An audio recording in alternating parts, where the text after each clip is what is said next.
Hey guys, welcome to my Q1 calculus project on limits. And today I'll be describing all the ways to tell when there's no limit, and I'll be showing them graphically using a table and numerically. So I'd like to start us off with the definition of a limit. So according to Google, a limit is the value that a function approaches as the input approaches some value. And I thought this was really vague and it's kind of confusing. So I made my own definition. I said a limit is the y value a function can approach but will never reach. Okay.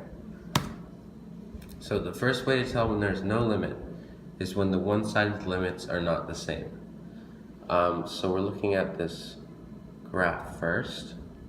So what that means is that the limit as x approaches a certain value coming from the right, so this side, so this limit here, is not the same as the limit as x approaches that same value from the left. And in this case, it's the limit from the left is 2, and the limit from the right is 3. So that means that there's no limit to our function. Because both sides have to approach the same limit. Okay, now looking at our table. So coming from the left here, if we're just looking at the table, you can see, okay, it's decreasing, slowly, and then at 1 it's undefined, okay? But then at 1.25, it spikes up to 2.5. So what this tells me is that this is a piecewise function, and the function does not have the same two limits, because the one side of the function here is going down. First of all, it's going down at a gradual rate, and then at 1 it's undefined, but then at 1.25 it shoots up out of nowhere. So this means that there is no limit to the function, if you see this.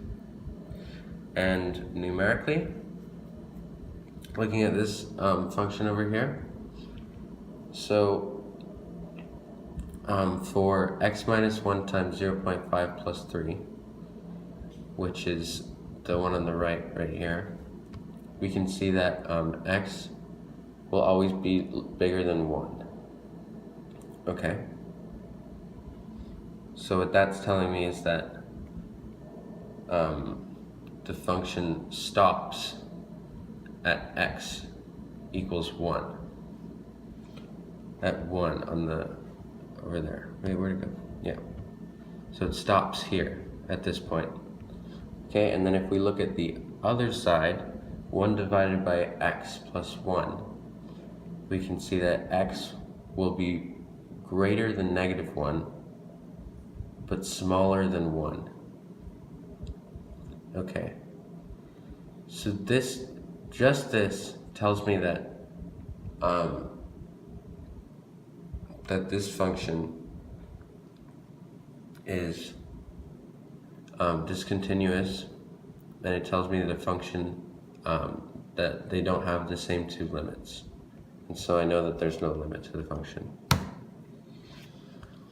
When there is a vertical asymptote, so looking at the graph here, we can see that as x approaches 0 from the right, it shoots up really far, and it seems to just kind of ride beside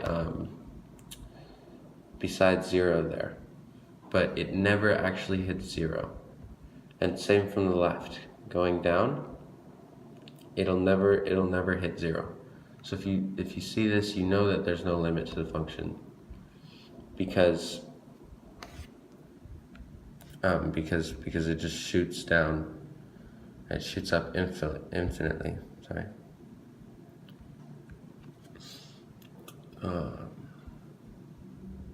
And also the two parts are not connected. So, and then from the table, so we'll start. So yeah, so it's going down, and then it starts. So it's going down 0.333, and then it's going down 0.777, and it's going down 2. And if you plug even smaller numbers in closer to 0, you'll see that the y values just shoot up. If you were to plug in 0.001 or something like that, you get like 400,000 or something, a really big number. So when you see stuff like that, when you see huge numbers and they just keep going and going and going and never reach 0, then you know that there's a vertical asymptote at 0. And when you have a vertical asymptote, there's no limit to the function because it goes on infinitely. Okay, so numerically, we're looking at this over here. So the function is f of x equals 1 over x. And so for functions like this, to tell that there's a vertical asymptote and know where the vertical asymptote is, you're going to take the denominator and make it equal to 0. So in this case, all I had to do was make x equal to 0, and then I know that my vertical asymptote is at x equals 0, because it's a really simple function. But if this were to be a more complex function, say 1 over x plus 5 or something, you'd make x plus 5 equals 0, and you'd subtract 5 on both sides, and x would be equal to negative 5. And so you would have a vertical asymptote at x equals negative 5 right here. Alright? So, the third way to tell when there's no limit is when oscillation occurs. So what oscillation is as x approaches 0, the y values start to go in between 1 and negative 1. And so what this is called oscillating. And so as x approaches 0, it oscillates faster and faster and faster the closer to 0 x gets. And so it's just going infinitely faster right here. And this means that f of x actually never reaches a value. And because of that, you know that there is no limit to the function. So if you see this, you know there's no limit.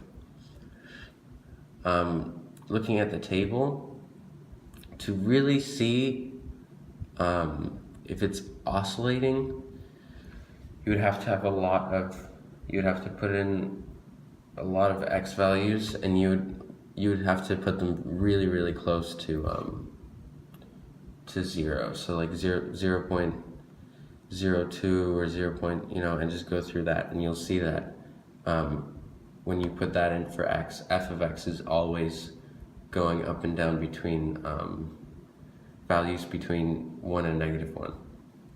So that's how to tell with the table. And then with the function, you know that it's a sine function, so you know that it's going to be oscillating already.